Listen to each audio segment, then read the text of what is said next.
It is good to see everyone out this morning, and we hope that you've had a good week. We want to consider this morning close from a distance. You know, it is amazing how important human contact is to other human beings. There are several different accounts, and I don't know which one of them is accurate. I found different ones. I couldn't find the original source material on any of them, but there are several different accounts of scientific studies that were done with babies where they didn't allow them to be touched. They wouldn't hold them, they wouldn't snuggle them, they would care for all of the physical needs that they thought the child had. They fed them, they clothed them, they gave them water to drink, they kept them clean, they gave them air to breathe, they gave them shelter from the heat and the cold, and seemingly the child had everything necessary to be healthy. But whether the story concerns the events of 13th century Germany or World War II era America, the results were always the same. They say that those babies, with seemingly all of their needs fulfilled and met, all died because of a lack of human contact. Now, as adults, we may not die from a lack of physical contact with other human beings. In fact, in a situation where there's a contagious disease, quite the opposite may be true. We may die from contact with another human being. And so there's a danger there.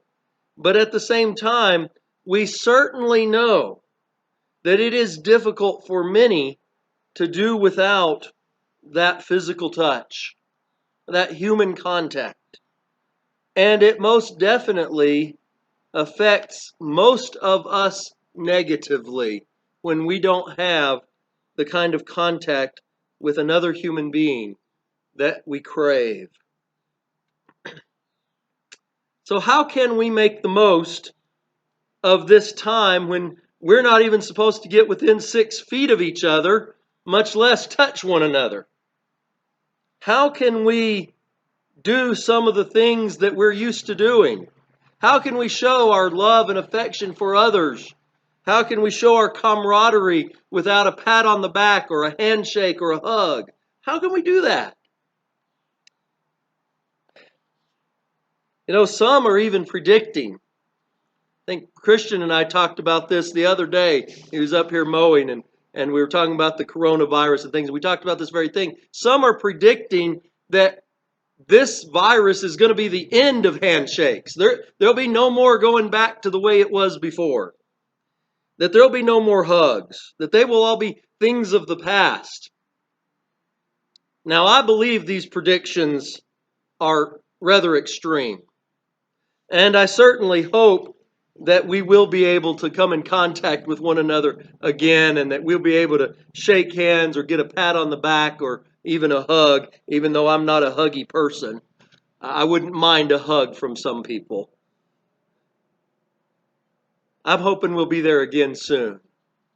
But in the meantime, in this present distress, as Paul refers to it, a situation in the Bible where they were having troubles, not necessarily like these, but in this present distress that we're experiencing, I want us to think about 3 things quickly this morning. I don't want to spend a lot of time on them. We're just going to rush through mentioning a lot of ideas here, and then we can put them into practice in our lives. The first is, how do we practice showing love from a distance? In Philemon 1 and verse 7, Paul says, "For I have derived much joy and comfort from your love, my brother, because the hearts of the saints have been refreshed through you." Now, I want you to think for a minute about what Paul says. Now, Paul is not there with Philemon. And yet Philemon's love, the love that he's shown others and the love he's showing to Paul, even from a distance, is cheering Paul. It's giving him much joy and comfort. Well, how's it doing that? Well, it's doing that even from that distance because Philemon is helping to refresh the hearts of the saints. And so you too, each and every one of you, can refresh the hearts of other saints. You can encourage others who are down. You can be that bright sunshine that someone needs in their life at any given time. And because of that, you can cheer others. Your love can be shown. You know, regardless of how far apart we are, we all need love. Of course, we know that we have God's love. We know that we have the love of Christ, and nothing on earth, not seen or unseen, not even a virus, can separate us from the love of Christ. But the fact of the matter is, we want love from other human beings to be shared with us as well. And the way that that can happen at this time is a little different than usual. But I wanted to mention there's a book called The 5 Love Languages. And it talks about these 5 ways that people experience love and that people can be shown love. One of those is words of affirmation. We can still do that. That can be done from a distance. We can send cards and letters, make phone calls, send emails and texts, and give people encouragement through those things. And some of you are definitely doing that. Appreciate it so much, all that you're doing. I know I need to do more of that, and maybe you do too. Maybe that's something that isn't a big deal to you. You think, what if somebody sends me a note? I don't care. I'm just going to read it and then toss it in the trash, just out of my way. It doesn't really mean that much to me. Others, though, it means so much. But whenever we receive a card from them, we need to realize that's them expressing their love for us. When we get a call, that's their love being expressed to us. And we can all do that, and we can do more of that. The second love language is acts of service. This one's a little trickier because a lot of the acts of service that we normally would do for somebody would bring us in close contact with them. But there are still things that we can do.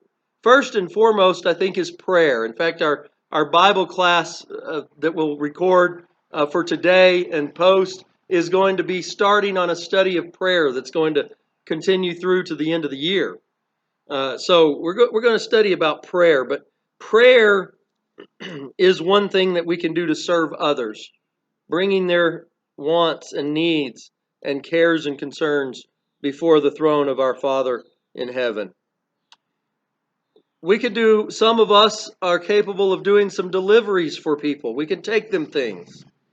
Others may be able to do some yard work or something like that, the things that can be done at a distance from others, where we don't have to come in close contact.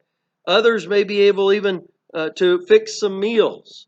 I know some have cooked some meals and sent them to some who are unable to get out and go and get food and things. And so there are some things that we still can do, even at the time of distancing. And there are ways that we can be careful not to spread viruses and things while we do that, but we can still do some of those things. The third is gifts. Receiving gifts. Oh, who doesn't like to get a gift? But you know, Jesus said it's more blessed to give than to receive. So giving gifts. Now you might say, well, I know lots and lots of people. I don't have the money to spend to buy everybody gifts. Well, you don't have to spend a lot of money. It doesn't have to be expensive. Just $1 or $2, a little something that reminds you of that person, or that will remind that person of your love and care for them. It doesn't have to be a $50 gift card or $100 in cash. It doesn't have to be expensive.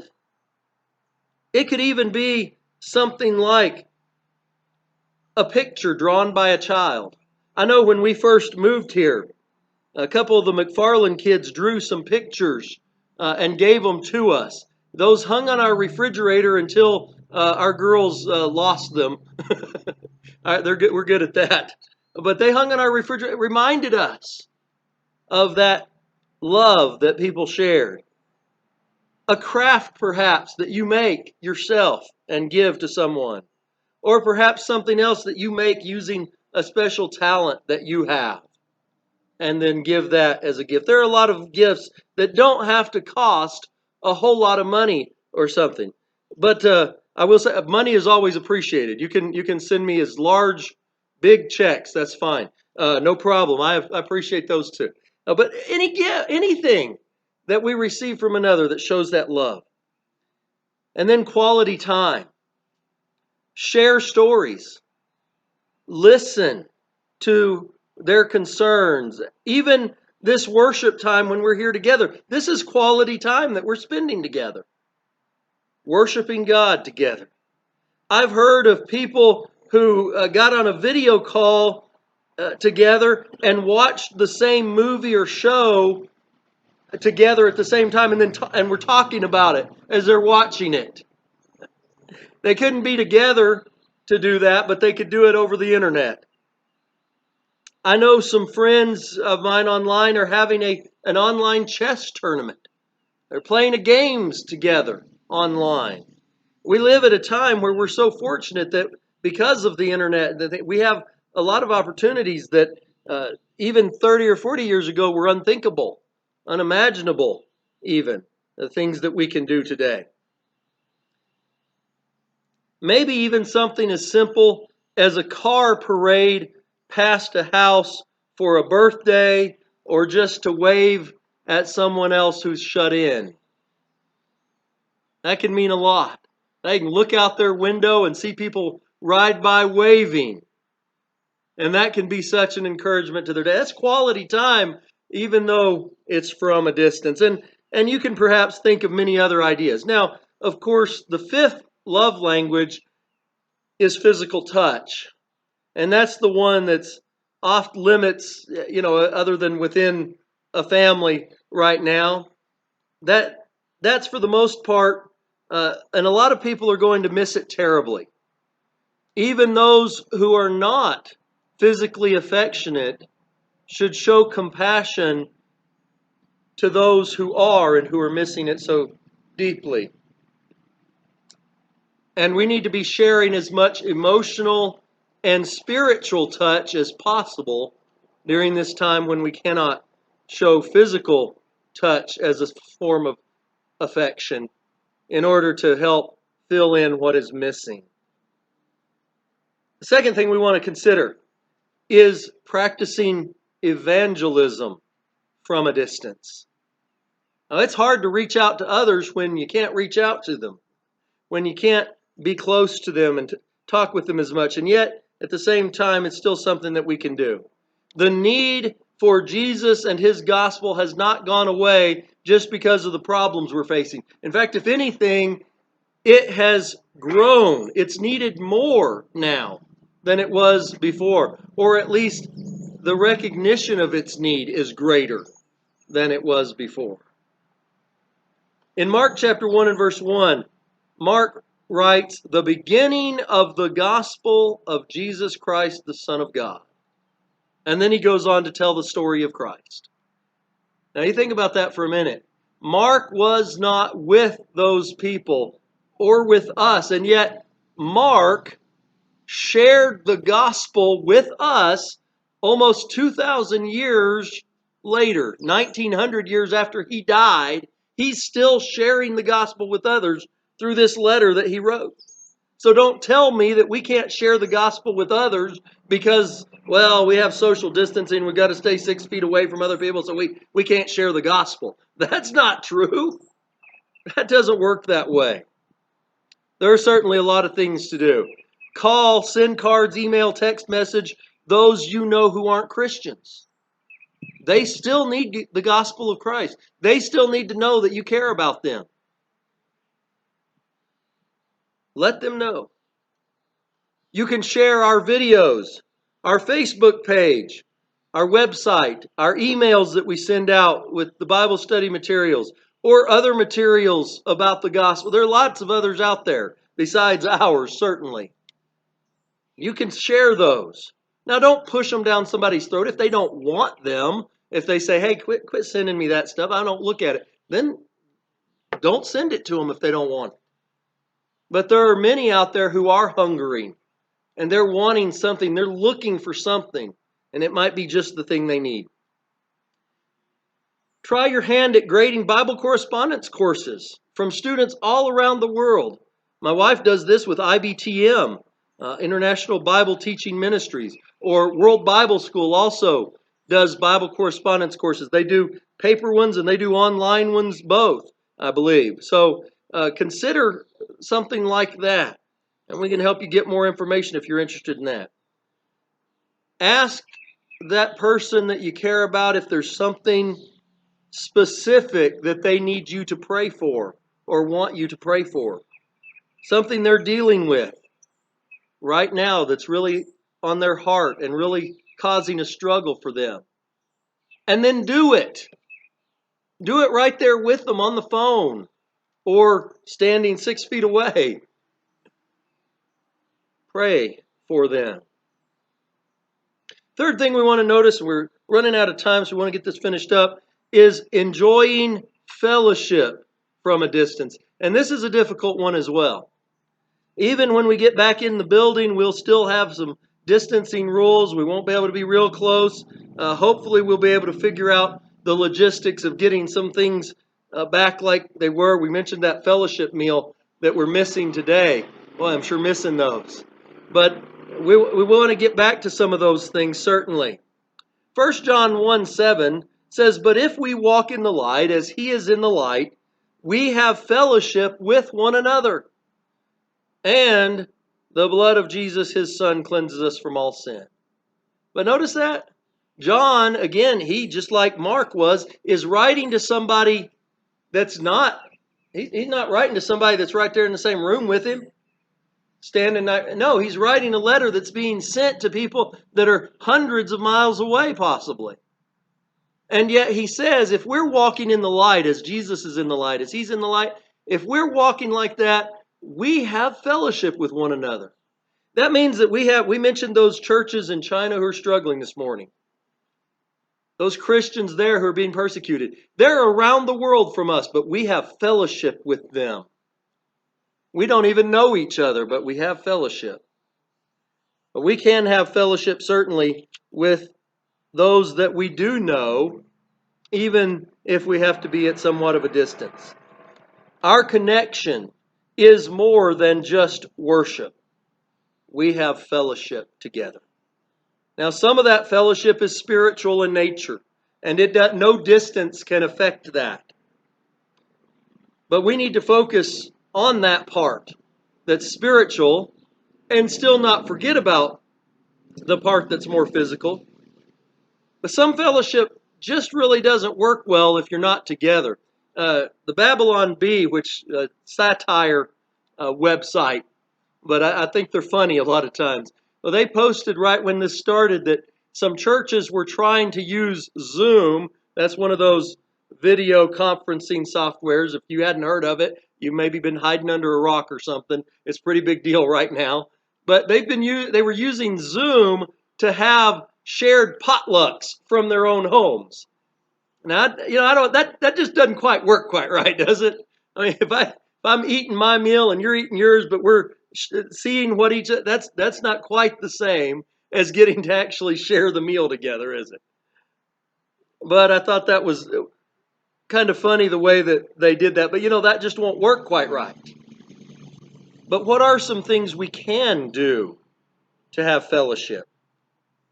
We can have Bible studies over the phone or over the internet together with others.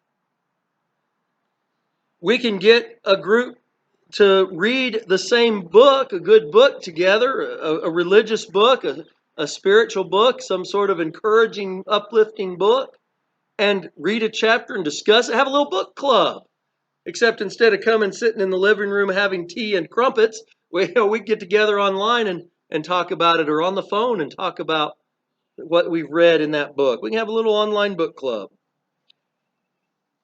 We need to, of course, remember that this is temporary, and even though it seems so long, some people might be thinking, I'm beginning to understand what eternity will feel like.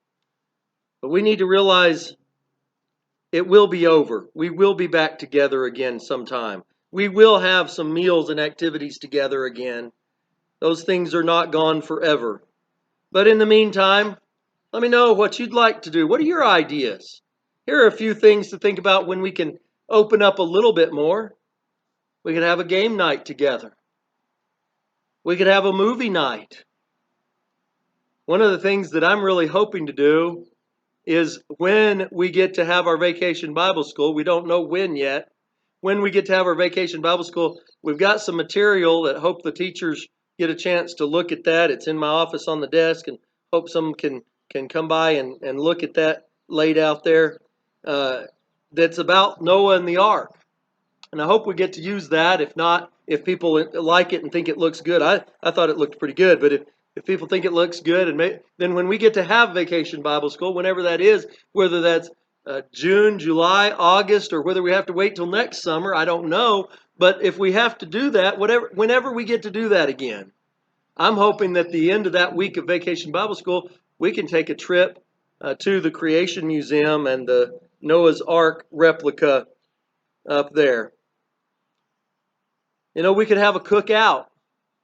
We can do that from a bit of a distance. We could have worship and a picnic at the park when things open up a little bit more again. So there are some things that we'll be able to do. We can do them, and we can look forward to those things. And we can plan on some of those things. We can start thinking about good ideas. These are just the ideas. I'm not real good at coming up with ideas. You may be, just as I've talked about this, thought of 57 things better than any of the ones that I've mentioned. But we can do these things. Let's think outside the box. Let's try to rethink how we can connect with each other from a distance. And then we need to remember that God is just as close as He's ever been. Spiritual closeness can't be threatened by disease. He's right here with us. God sent Jesus so that He could physically touch His creation. And Jesus became human and shared in the very things that we share in. But Jesus is not here physically with us anymore. He is still here with us spiritually. 2 Thessalonians 3:16. Now may the Lord of peace Himself give you peace at all times and in every way. The Lord be with you all. If you need some encouragement and love, let us know so we can find a way to show you as much care and concern and love as we can. If you could show someone love but you haven't been, start today. If you have another need of some kind, let me know. Let one of the elders know. We want to help you in any way that we can. If you have sin in your life and you need to get that right, as much of a problem as this virus is, it's nothing compared to what sin does to your life. Get that sin out of your life. Get back to God. Get close to Him again. If you have a need for anything, please let us know. We're going to sing one final song, and then after that we'll have our closing prayer and be dismissed.